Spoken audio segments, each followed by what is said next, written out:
passe autour de moi. Dans la ville, ces gens qui courent et qui marchent pas. Où vont-ils?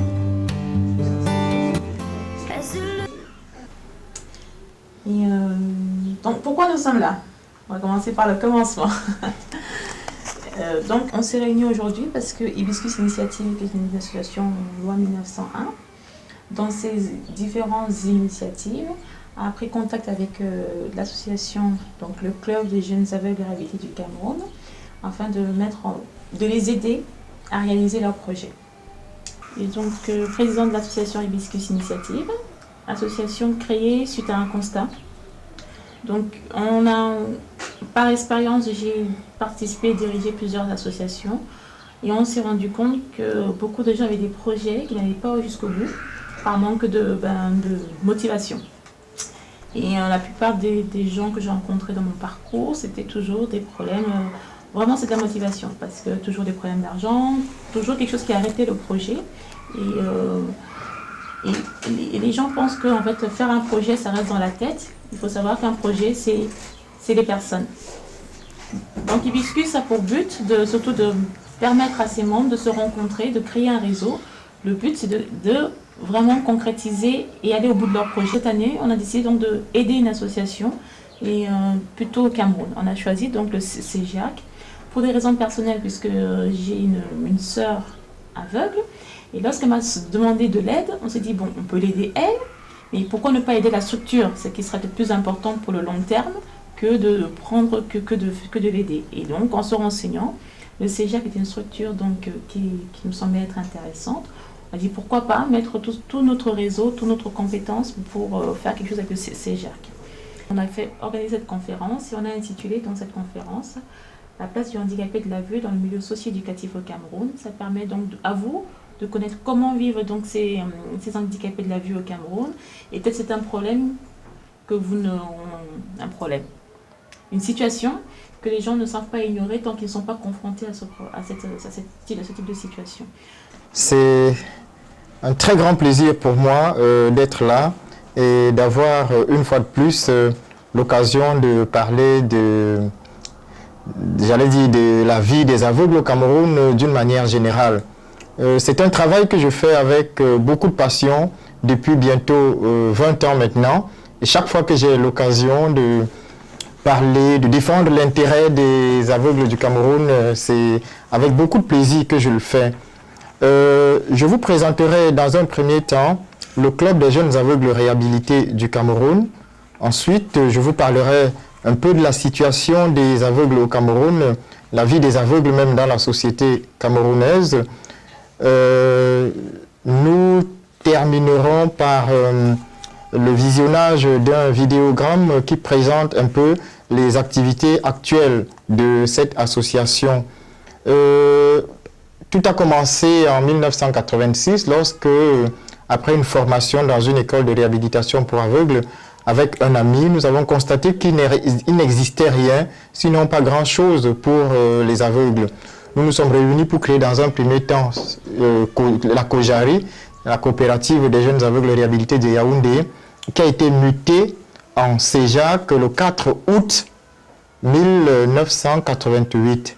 Donc la création officielle de l'association, c'est donc le 4 août. La reconnaissance officielle a eu lieu en 90. Et la toute première activité a été l'artisanat, donc la fabrication des objets d'art, paniers, chaises, etc. Je crois qu'on va voir tout à l'heure. Et en 92, nous avons lancé les activités avicoles. Nous avons créé une ferme avicole qui aujourd'hui a produit déjà à peu près 15 000 poulets de chair. C'est-à-dire que par an, nous produisons 3 bandes d'environ 500 poulets de chair. Les aveugles se forment dans cette ferme-là. En 1994, nous avions beaucoup de sollicitations dans l'arrière-pays et nous avons donc commencé à créer des antennes. Aujourd'hui, il en existe 7. En 1998, nous avons accueilli 2 bénévoles français qui ont pris une année sabbatique et qui ont voulu se rendre utiles dans un pays en développement. Nous avons eu la chance d'être bénéficiaires. Donc nous avons travaillé ensemble pour réfléchir sur un programme de développement de l'association. Et l'un des besoins majeurs à l'époque était la construction d'un siège. Et c'est ainsi que nous avons commencé donc à envisager la construction du siège. Et en 2000-2001, lors d'une de mes tournées européennes, j'ai pu rencontrer des organisations. C'est ainsi qu'on a mobilisé des fonds pour construire le siège que vous allez voir tout à l'heure dans la vidéo. Actuellement, nous travaillons donc avec l'association Hibiscus pour mettre en place des salles de classe pour une école primaire intégrée que nous venons de créer. Donc, je ne parlerai pas longtemps cet après-midi, mais c'est avec plaisir que je répondrai aux différentes questions que vous vous posez au sujet des aveugles du Cameroun. Alors, d'abord, le Cameroun, c'est quoi? Je suis heureux de voir que dans la salle, il y a plusieurs qui pourraient mieux situer le Cameroun que moi. Je dirais tout simplement que c'est un pays de l'Afrique centrale, situé au nord de l'équateur. La superficie est d'environ 475 000 km². On parle deux langues au Cameroun, français et anglais. Mais à côté de ça, il y a beaucoup de langues locales, environ 280. Voilà, je ne vais pas beaucoup m'étendre là-dessus. Maintenant, la situation des aveugles au Cameroun. Sur une population d'environ 15 millions d'habitants, on compte environ 600 000, j'allais dire 600 000 malvoyants majeurs, parmi lesquels 150 000 frappés de cécité complète, comme moi, quoi. C'est-à-dire que je ne vois pas du tout si vous éteignez, vous allumez. Je ne peux pas vous dire si c'est le jour ou si c'est la nuit. Donc au Cameroun, nous sommes au moins 150 000 dans cette situation. Et dans ces 150 000, la moitié souffre d'une cataracte, et c'est mon cas. Certaines cataractes sont curables en réalité, mais pas toutes. Et malheureusement, les soins coûtent tellement cher et les familles, les non-voyants sont généralement issus de familles très pauvres et ce n'est pas toujours facile. Déjà, les ophtalmos au Cameroun, il n'y en a pas tellement. Ce qui fait que vous verrez des aveugles, enfin de plusieurs, qui souffrent de la cataracte alors qu'ils auraient pu être soignés. En dehors de la cataracte, il y a d'autres maladies qui sont à l'origine de la cécité, notamment l'onchocercose, qu'on appelle encore cécité des rivières, le glaucome, le trachome. On dit que le regard est un moyen, mais c'est un moyen qui est interdit malheureusement à nous non-voyants, qui, du fait de la cécité, l'aveugle avec mépris, on s'interroge à son sujet. Quand on le voit déambuler à l'aide de sa canne blanche, on se pose toujours beaucoup de questions, notamment Douala et Yaoundé, devant les pharmacies, les banques et autres. Au Cameroun, l'école primaire est en fait gratuite pour les voyants. Mais déjà pour les aveugles, il existe très peu d'écoles. Il existe une seule école de Boya. Boya, c'est une ville du sud-ouest du Cameroun. Dans cette école, on fait une formation professionnelle et une formation scolaire jusqu'au cours moyen 2. Donc c'est juste le cycle primaire. Les professeurs sont âgés, sont allés en retraite, ne sont pas remplacés. Par contre, vous verrez qu'il existe beaucoup d'écoles pour les voyants, ce qui rend davantage difficile la condition du non-voyant. On peut trouver quelques écoles confessionnelles pour personnes handicapées en général, donc des écoles qui regroupent tout type de handicap. Il y en a dans la capitale, à Yaoundé, et dans le sud-ouest du Cameroun.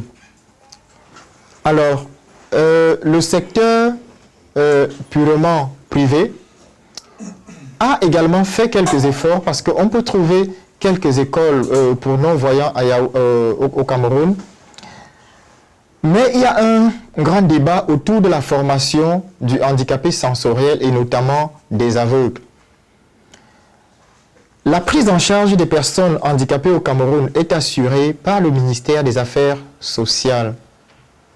Ce qui fait que le ministère, avant on appelait le ministère de l'Éducation, c'est devenu, en fait aujourd'hui c'est le ministère de l'enseignement secondaire ou alors le ministère de l'enseignement de base qui devrait s'occuper de l'éducation et prendre en compte l'éducation des personnes handicapées sensorielles se désengage complètement et vous ne trouverez pas d'école pour handicapés sensoriels reconnue par ce ministère de l'éducation, appelons ça comme ça pour mieux nous comprendre. Donc, tout ce qui concerne la formation des personnes handicapées de la vue est assuré par le ministère des Affaires sociales qui n'a malheureusement aucune compétence pour assurer la formation des personnes handicapées de la vue. Alors, nous, au niveau du Club des jeunes aveugles réhabilités du Cameroun, nous avons un grand souci, c'est la formation complète de l'aveugle camerounais. Nous avons donc décidé de créer une école primaire et au lieu de la faire reconnaître par le ministère des Affaires sociales, nous avons osé la faire reconnaître par le ministère de l'Éducation nationale.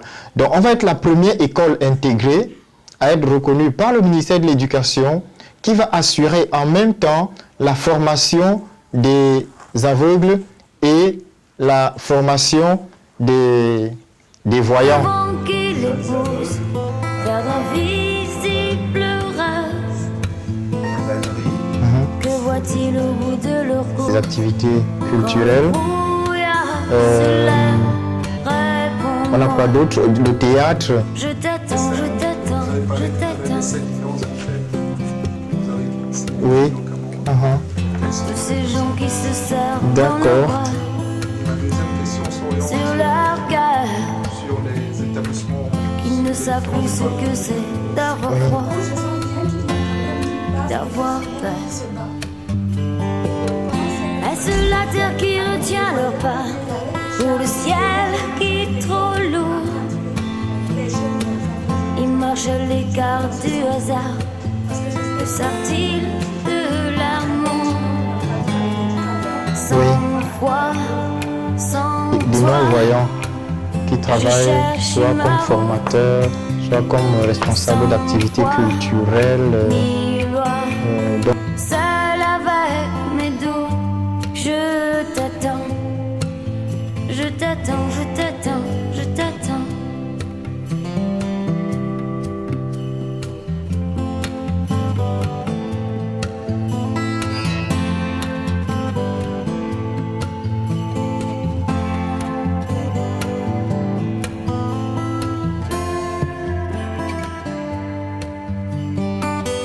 Tous ces gens qui passent autour de moi